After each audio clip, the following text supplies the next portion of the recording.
नमस्कार, प्रणाम। आज का सीट है बनियापुर विधानसभा सीट। महाराजगंज संसदीय सीट के अंतर्गत आने वाले 6 विधानसभा क्षेत्र में से एक है बनियापुर विधानसभा क्षेत्र। तो इस वीडियो में समझेंगे कि बनियापुर विधानसभा क्षेत्र का राजनीतिक इतिहास क्या है, चुनावी समीकरण क्या है, जातिगत आंकड़े क्या कहते हैं, क्यों आरजेडी लगातार 3 बार से यहाँ चुनाव जीत रही है, जबकि यह सीट सवर्णों का सीट है। खास करके इसे भूमिहार लैंड कहा जाता है। बनियापुर में भूमिहार समाज के मतदाताओं की संख्या सबसे अधिक है, लेकिन 3 बार से राजपूत समाज के विधायक बन रहे हैं, वो भी आरजेडी के टिकट पर। तो समीकरण को समझते हैं। बनियापुर विधानसभा क्षेत्र एक जमाने में भूमिहारों का गढ़ हुआ करता था। अभी भी भूमिहार मतदाता यहाँ पे सबसे अधिक है, लेकिन 1990 और 95 दो ऐसे चुनाव हुए जिसमें कि यहाँ से यादव समाज के राम बहादुर राय विधायक बने, क्योंकि उस समय लालू लहर था।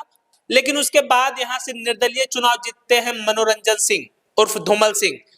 भूमिहार समाज के कद्दावर बाहुबली नेता माने जाते हैं।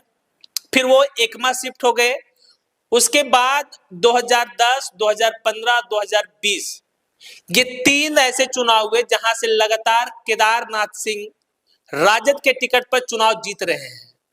प्रभुनाथ सिंह के भाई हैं, सुधीर सिंह के चाचा हैं, तो इनका भी एक अच्छा खासा यहाँ दबदबा है। क्योंकि बनियापुर विधानसभा क्षेत्र में जब से मसरख प्रखंड को सम्मिलित किया गया है, तब से राजपूतों की संख्या थोड़ी बढ़ गई है, लेकिन अभी भी भूमिहार समाज के मतदाता यहाँ सर्वाधिक है।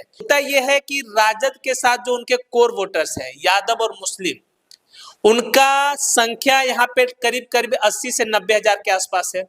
और ये संख्या में अगर राजपूत वोटर्स को ऐड कर दिया जाता है तो केदारनाथ सिंह आराम से जीत जाते हैं। इसके अलावा पिछड़ी अति पिछड़ी जातियों का भी संख्या अच्छी खासी है। लेकिन 2025 जबकि बिहार के समीकरण में कई बदलाव हुए हैं, तो क्या इस बार भी केदारनाथ सिंह चुनाव जीत जाएंगे? क्या समीकरण वही रहेगा?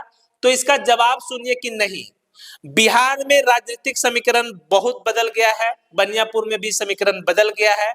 इस बार जो पिछले बार के उम्मीदवार थे, सबका अदला बदली होना तय है।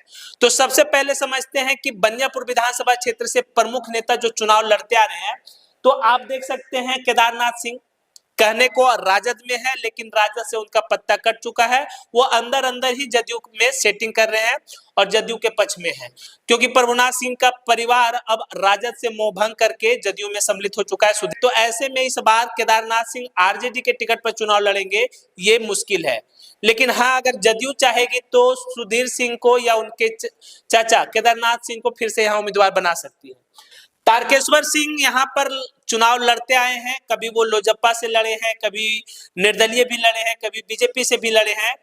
लेकिन उनका जो अभी फिलहाल जब ये सिनारियो बनता है कि केदारनाथ सिंह शिफ्ट हो गए हैं जदयू के तरफ, तो ये तय माना जा रहा है कि तारकेश्वर सिंह महागठबंधन में किसी भी पार्टी से, हो सकता है कांग्रेस से, राजद से या वीआईपी पार्टी से, इस बार महागठबंधन का उम्मीदवार बनाया जा सकता है।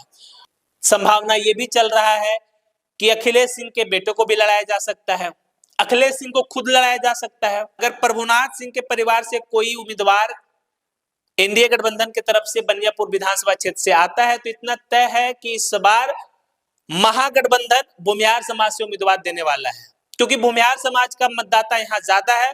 और अगर महागठबंधन के कोर वोटर्स भूमिहार समाज में ऐड हो जाते हैं तो जीत पक्की हो जाती है।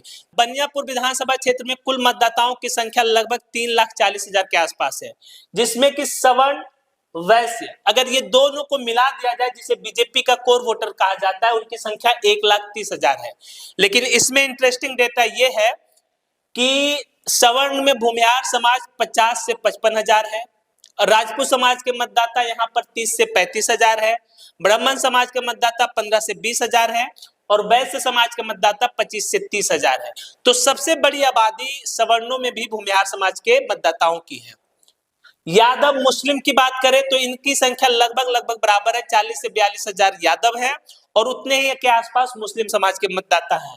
पिछड़ा अति पिछड़ा की बात करें तो लगभग पर 70,000 के आसपास है, जिसमें कि सबसे प्रमुख है कोयरी कुर्मी, जिनकी संख्या 20 से 25,000 के आसपास है।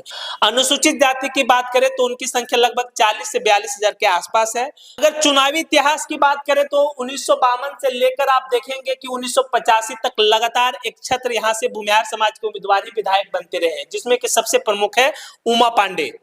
उसके बाद 90 और 95 में राम बहादुर राय, लालू जी के लहर में यहाँ पर यादव समाज से विधायक बने। उसके बाद 2000-2005 के दोनों चुनाव में यहाँ से मनोरंजन सिंह उर्फ धूमल सिंह चुनाव जीते। उसके बाद 2010, 15 और 20 केदारनाथ सिंह चुनाव जीते।